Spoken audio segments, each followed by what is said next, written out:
Il a tout tenté, pris de nombreux vols, effectué 7 voyages aux États-Unis, charmé Mike Hammer. Rien n'y fait. L'espoir de humer l'air frais de la Maison-Blanche s'éloigne pour Félix Antoine. Le président ne connaît la Maison-Blanche qu'à travers les films d'action diffusés à la télé. Il n'aura jamais une photo pareille dans son étalage. Lui qui en rêvait tant, le pauvre Antoine.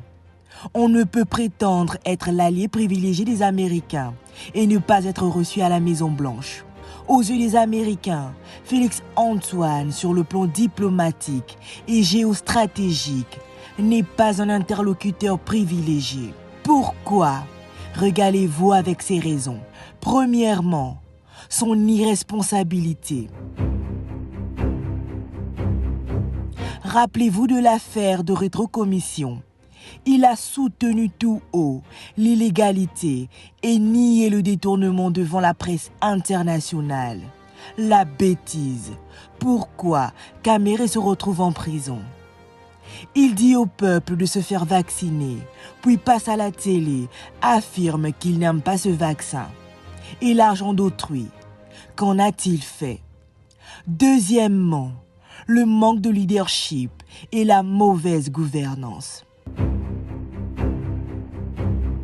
Félix Antoine répète partout qu'il n'est au courant de rien. En quoi est-il président? Le détournement des fonds des institutions financières internationales pour soutenir la gratuité.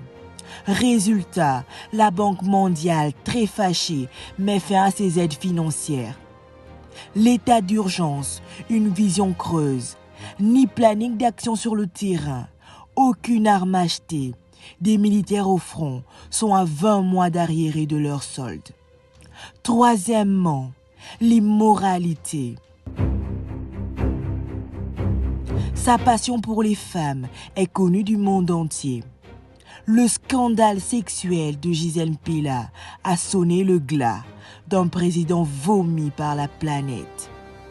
Au lieu de rentrer à la maison, consoler Denise après le sommet de l'ONU, il court derrière Gisèle en Belgique. Ma visite ici doit te prouver que je t'aime, selon ce que nous avons appris de ses proches.